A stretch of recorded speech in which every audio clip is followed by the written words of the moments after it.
I think about the companion characters that I will gain in Hogwarts Legacy, the more worried I become about the strength of the storytelling. I'm especially nervous about how the African NPC companion, Natsai Onai, will be handled. There are deep implications with her backstory, and I seriously question whether or not the writers can deliver the nuance required. Welcome to the channel. My name is Magic Maestro, and I've been closely following development information about the upcoming video game, Hogwarts Legacy. Avalanche Software recently released backstory details about 3 of the known companion characters that you will acquire as you play the game.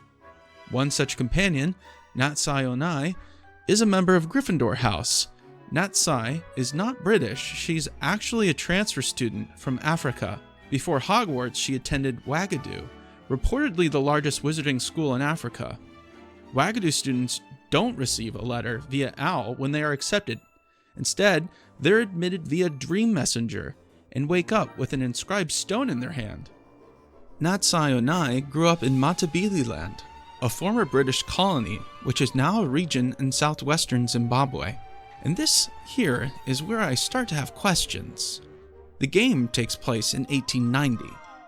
What was happening in Matabeleland during the 1880s and 1890s? Let me tell you, despite those who argued against allowing Cecil Rhodes to create a chartered company in the region, he used his pocketbook to pave the way. Much of British colonization in the area had to do with potential gold mining. Lobengula, the leader of the Matabele Kingdom, was deceived by the British and was slowly encroached upon until war inevitably broke out. They didn't stand a chance against the British Maxim gun, the first machine gun. After a second war, eventually peace was negotiated, but Matabeleland became part of British Rhodesia. To what extent is the backdrop of British colonization going to affect the motivations of Natsai Onai? It seems like J.K. Rowling waved her hand when it came to potential conflict between the magical and Muggle worlds. For her, the wizarding world was real-world adjacent, with the explanation that due to persecution, witches and wizards remained separated or camouflaged from what happened in our world.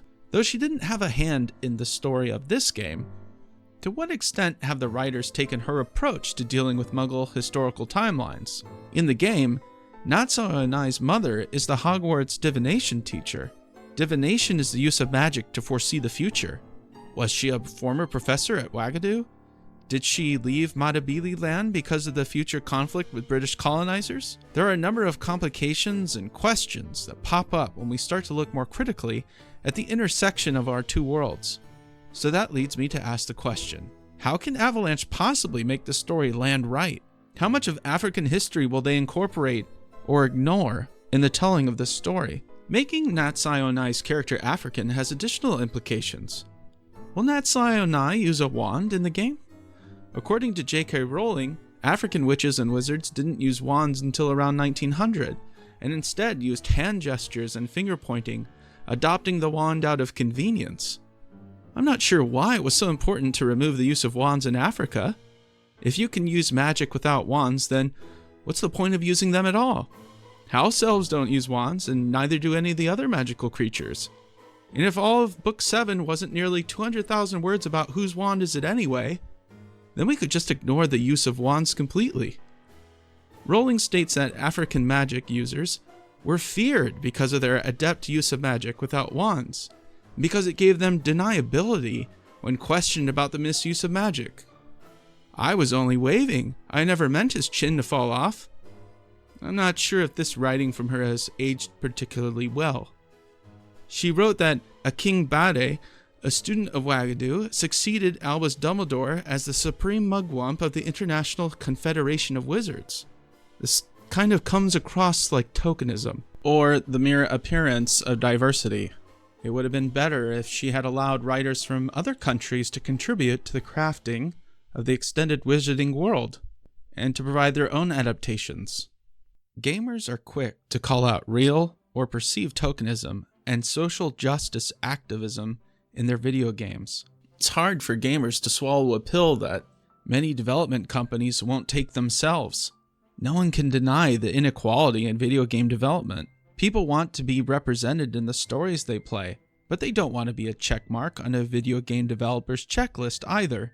To avoid tokenism in the character of Natsai Onai, Avalanche writers need to, on the one hand, create a strong human character with strengths, weaknesses, hopes, and fears. But they also can't ignore a character's roots. What social and environmental factors influence the development of their personality? Will the writers of Hogwarts Legacy fall into the trap of tokenism with Natsai Onai's character? I can only hope their characterization is more than skin deep.